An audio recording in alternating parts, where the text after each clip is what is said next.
Hello guys, welcome back to the episode 1 of Canva Unstuck by Shubham. So in this series of the video, I will solve your major Canva related problems. So how this color is not popping, how to use this particular feature in the design process.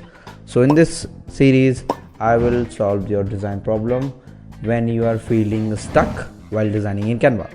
So this is the episode 1. I will feature the top 3 problem which people ask me in the comment section. So if you have any problem, you can ask me also in the comment section. So let's dive into this amazing series episode 1 video. So let's dive in.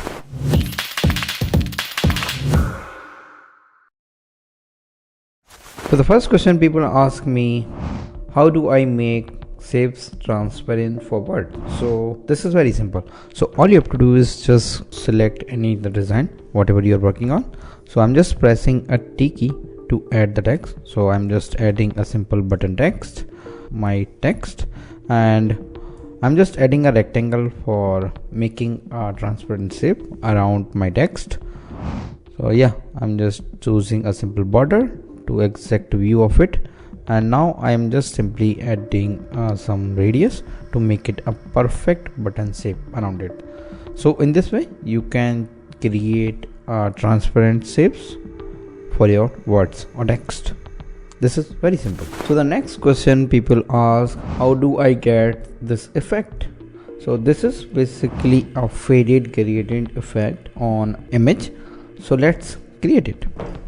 So all you have to do is just select your artboard, and you can also add any image you like. So I'm just go to the image over here, and I will pick an image which is this one. So I will just set it as a background.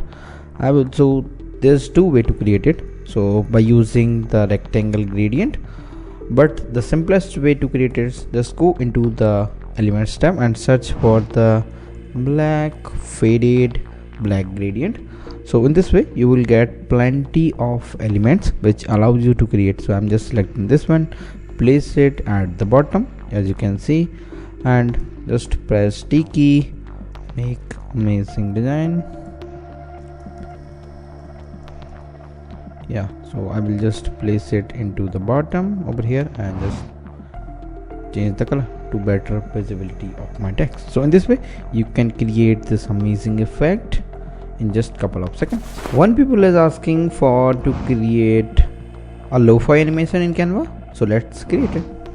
So all you have to do is just go amazing elements tab. So I will search the lo-fi, so you will get something relevant elements. So I directly pick this scene directly. So yeah, I probably get the direct scene. So I'm picking this one. So now I need to add couple of elements which suitable for my design. So I will just choose some more elements like this one. I will just add it simply over here. You can add it over here as well to make it more suitable according to your design. And if you want any other elements in your design, you can add this girl is in the balcony. You can add it like this. Okay, so like that you can create. And for animation part you can search for the rain, okay, and use this amazing filter. This is very a pro tip. So you can just select this filter to animate it, and you will get amazing rainy things animation. So I will just choose this one, but this green part is I don't want, so I will just crop this element to the bottom part and also use this. So this is my endless lo-fi animation. If you want to add more raining elements, then you can duplicate it. So in this way you can also create this lo-fi loop animation. This is infinite loop that you can use it for your projects. So in this way you can create it. These are the question we discover in this particular episode 1. So if you are facing any issue related to the Canva or feeling stuck while designing in Canva, then do let me know in the comment section. I will feature and solve your problem into this episode of the video, because many people are facing same problem. So why not? You can ask it. I will try to resolve your problem. So stick to this amazing series which improve you as a Canva designer and a good designer. So yeah, so this is the episode 1. Signing off.